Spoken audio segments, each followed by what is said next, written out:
नमस्कार, मैं डॉक्टर अनीता तंबोली। बच्चों, आज हम पढ़ेंगे मैक्स वेबर का सामाजिक क्रिया के सिद्धांत का पार्ट 2। पहले वीडियो में मैं मैक्स वेबर के जो सामाजिक क्रिया का सिद्धांत था कि उसके बारे में बताया था कि सामाजिक क्रिया उन्होंने किसे कहा है, उसकी परिभाषा आदि के बारे में हम चर्चा की थी। आज हम इस वीडियो में मैक्स वेबर ने सामाजिक क्रिया के जो प्रकार बताए हैं उसके बारे में आज हम चर्चा करेंगे। मैक्स वेबर ने बताया है कि जितनी भी मानव जो व्यवहार करता है, जितनी भी वो क्रियाएं करता है, उसको उन्होंने अलग अलग श्रेणियों में, अलग अलग प्रकारों में विभाजित किया है। कि जैसे हम देखें कि वेबर ने जो सामाजिक क्रियाओं की विभिन्न श्रेणियों या उसके प्रकारों का उल्लेख किया है और उनका ये मानना है कि जो सामाजिक क्रियाएं हैं, ये श्रेणियां व्यवहारों के स्वरूप को स्पष्ट करती है। यानी जो सामाजिक क्रिया जो व्यक्ति करता है तो वो उसके व्यवहारों से स्पष्ट होता है और वो व्यवहार भी अलग अलग प्रकार से अलग अलग परिस्थितियों में करता है और उन्हीं जो व्यवहारों को हम सामाजिक क्रियाओं की श्रेणी में रख सकते हैं। तो इस तरह से मैक्स वेबर ने सामाजिक क्रिया की 4 श्रेणियों का उल्लेख किया है और प्रत्येक प्रकार के व्यवहार को इन 4 श्रेणियों में रखा है, जो कि निम्न है। जो व्यक्ति व्यवहार करता है, पहले उन्होंने बताया कि कुछ व्यवहार जो है वो तार्किक आधार पर करता है मनुष्य। तार्किक आधार पर कैसे? तार्किक या उद्देश्यपूर्ण व्यवहार, यानी जो भी वो व्यवहार कर रहा है उसके बारे में वो पूरा सोच समझ के व्यवहार करता है। उसको क्या लक्ष्य प्राप्त करना है, उस लक्ष्य के प्राप्त करने के लिए उसे कौन कौन से साधन की आवश्यकता होती है, उन सब बातों को, अपने उद्देश्य को ध्यान में रखते हुए जब वो व्यवहार करता है तो उसे तार्किक और उद्देश्यपूर्ण व्यवहार की श्रेणी में रखा जाता है। दूसरा उन्होंने बताया कि कुछ व्यवहार व्यक्ति मूल्यांकनात्मक आधार पर करता है, रेशनल बिहेवियर, यानी जो समाज के मूल्य हैं, वैल्यूज हैं, उनको ध्यान में रखते हुए करता है। जैसे नैतिक आधार पर, धार्मिक आधार पर वो इस प्रकार का कार्य करता है कि उसे ये लगता है कि ये हमारे सोशल वैल्यूज हैं और इसे ध्यान में रखते हुए हमें व्यवहार करना चाहिए। तीसरे प्रकार का व्यवहार उन्होंने उद्वेगात्मक व्यवहार बताया है, अफेक्शनल, यानी जो इमोशंस से प्रभावित होकर जो व्यक्ति व्यवहार करता है, जैसे गुस्सा, प्रेम, जो भी संवेगों के आधार पर जो व्यवहार करता है उसे उद्वेगात्मक व्यवहार की श्रेणी में रखा है। और चौथा जो व्यवहार का प्रकार उन्होंने बताया, परंपरागत व्यवहार, ट्रेडिशनल बिहेवियर, यानी कुछ व्यवहार व्यक्ति इसलिए करता है कि वो परंपरा से चला आ रहा है, हमारी प्रथा परंपराओं को मानना, उसके अनुसार कार्य करना, वो परंपरागत व्यवहार कहलाता है। तो इस प्रकार से मानव जो तमाम अपनी लाइफ में व्यवहार करता है उसे तार्किक व्यवहार, मूल्यांकनात्मक व्यवहार, उद्वेगात्मक व्यवहार और परंपरागत व्यवहार कहा है और इन्हीं व्यवहारों को उन्होंने जो है सामाजिक क्रियाओं के रूप में विभाजित किया है। आगे हम देखें कि मैक्स वेबर के सामाजिक क्रिया का कौन कौन से प्रकार हैं। तो उन्हीं 4 व्यवहार के आधार पर मैक्स वेबर ने सामाजिक क्रियाओं को भी 4 भागों में विभाजित किया है। पहला तार्किक क्रिया, रेशनल एक्शन, दूसरा मूल्यांकनात्मक क्रिया, इवोल्यूशनरी एक्शन, तीसरा भावात्मक संवेगात्मक क्रिया और चौथा परंपरागत क्रिया।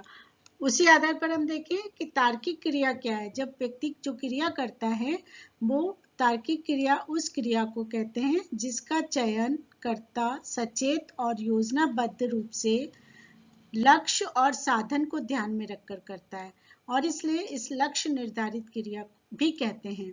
यानी जब व्यक्ति कोई क्रिया कर रहा है, जैसे मैं आपको अभी बता रही हूँ कि अगर आपके एग्जाम आ रहा है और आप उस एग्जाम को ध्यान में रखते हुए आप अपनी स्टडी करते हैं, अपनी जो क्रिया कर रहे हैं, पढ़ाई कर रहे हैं, तो आप वो देखोगे कि आपका लक्ष्य है कि आपको एग्जाम में पास होना है और अगली क्लास में जाना है।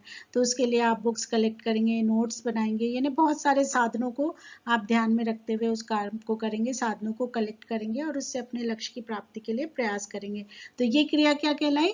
वेबर के अनुसार तार्किक क्रिया, यानी जिसमें हम साधन और साध्य और साधन, यानी लक्ष्य और उसको प्राप्त करने के साधनों को ध्यान में रखते हुए व्यक्ति क्रिया करता है तो उसे तार्किक क्रिया कहा जाता है।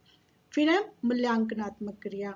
जैसा मैंने अभी आपको बताया था कि व्यक्ति इसके पीछे, इस क्रिया को करने के पीछे कोई तर्क होना आवश्यक नहीं है। ये क्रिया नैतिक, धार्मिक, कलात्मक, आदर्शात्मक आधार पर की जाती है। इसके पीछे कोई तर्क नहीं दिया जाता कि ये क्रिया हम क्यों कर रहे हैं। ये सामाजिक मूल्यों में उनकी दृढ़ आस्था के कारण करता है। जैसे हम नैतिक आधार पर कोई क्रिया करें कि हमारा नैतिक धर्म है, हमें इस प्रकार का कार्य करना है, एक आदर्श हमें प्रस्तुत करना है।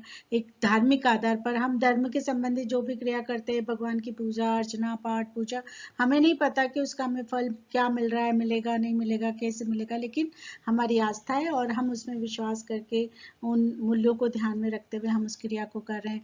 जैसे मान लीजिए एग्जाम्पल दें कि एक जहाज डूब रहा है और वो कैप्टन, उसको पता है कि अगर मैं जहाज से नहीं कूदूंगा तो मैं डूब जाऊंगा, लेकिन वो अपना एक नैतिक कर्तव्य मान के चलता है कि नहीं, मेरी वजह से ये हादसा हुआ है और अगर मैं सबको छोड़कर चला जाऊंगा तो ये मेरे लिए अच्छा नहीं होगा। मेरे समाज का जो वैल्यूज है वो हमारी उसको वो फॉलो करता है और उस नैतिक आधार पे वो उन सब लोगों के साथ उस जहाज के साथ ही अपनी जान दे देता है। तो इस तरह से मूल्यांकनात्मक क्रिया से कहा जाता है कि जिसके पीछे कोई तर्क नहीं दिया जाता, केवल समाज की जो वैल्यूज हैं, मूल्य हैं, उनको ध्यान में रख के वे व्यक्ति क्रिया करता है। फिर हम देखें भावनात्मक। भावनात्मक या संवेगात्मक, यानी इसमें व्यक्ति अपने संवेगों के आधार पर, यानी इस क्रिया का संबंध व्यक्ति के संवेगों, उद्वेगों, इमोशंस से होता है और अपनी भावना जैसे प्रेम, दया, घृणा, सहानुभूति आदि के वशीभूत होकर वो क्रिया करता है। तो वो क्रिया उसकी भावनात्मक क्रिया होती है। जैसे प्रेम में, दया में, घृणा में, जिस भी प्रकार की वो क्रिया कर रहा है उसे भावनात्मक या संवेगात्मक क्रिया कहते हैं। फिर है परंपरागत क्रिया, यानी इस क्रिया का संबंध प्रथा, परंपराओं, प्राचीन काल से चले आ रहे व्यवहार और विश्वासों से होता है। अगर उनसे पूछा जाए कि क्रिया क्यों कर रहे हो तो वो कहते हैं ये हमारी ट्रेडिशनल, परंपरागत, पुरानी पीढ़ी से पीढ़ी दर पीढ़ी चला आ रहा है तो हम भी ऐसे ही कार्य कर रहे हैं। तो इस तरह से व्यक्ति परंपरा के आधार पर उसको ध्यान में रखते हुए वो उस क्रिया को करता है। तो यानी वेबर के अनुसार जितनी भी क्रिया मानव करता है उसको उन्होंने 4 भागों में विभाजित किया है। तार्किक क्रिया, जिसमें वो साधन, लक्ष्य और साध्य को ध्यान में रखते हुए क्रिया करता है। मूल्यांकनात्मक क्रिया, कुछ क्रियाएं वो अपने धार्मिक, नैतिक, आदर्श, वैल्यू के आधार पर करता है। फिर कुछ क्रियाएं वो अपने संवेगों के आधार पर करता है और कुछ क्रिया जो कि परंपरा से की जा रही है इसलिए करता है। आगे हम देखें कि वेबर ने कहा है कि किसी भी क्रिया को हम तभी समझ पाएंगे जब उस क्रिया करने वाले का उसको वो क्या अर्थ लगाता है, उसकी वो क्या व्याख्या करता है। जब तक हम उसकी क्रिया की उसके अनुसार व्याख्या नहीं कर पाएंगे, जब तक हम उन सामाजिक क्रियाओं को नहीं समझ पाएंगे। तो हम देखें कि वेबर ने सामाजिक क्रिया को समझने की कुछ विधियां बताई है। वेबर का मानना है कि मानव द्वारा जो क्रिया की जाती है उस क्रिया के पीछे कोई न कोई उद्देश्य अवश्य होता है। बिना उद्देश्य के व्यक्ति कोई क्रिया नहीं करता और उस उद्देश्य को जानना ही हमारे लिए जरूरी होता है। और जब तक हम मानव के द्वारा जो लगाया गया उसका अर्थ है, उसका उद्देश्य ध्यान में नहीं रखेंगे, हम क्रिया को नहीं समझ पाएंगे। तो इसलिए उन्होंने मानवीय क्रियाओं की प्रकृति को 2 भागों में बांटा है।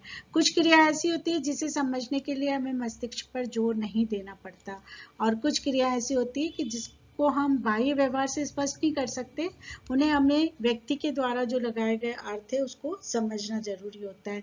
तो इसे, इन क्रियाओं को समझने के लिए वेबर ने कुछ विधियों का उल्लेख किया है। जैसे इन विधियों को उन्होंने 2 भागों में बांटा, एक बौद्धिक विधि और दूसरी भावात्मक विधि।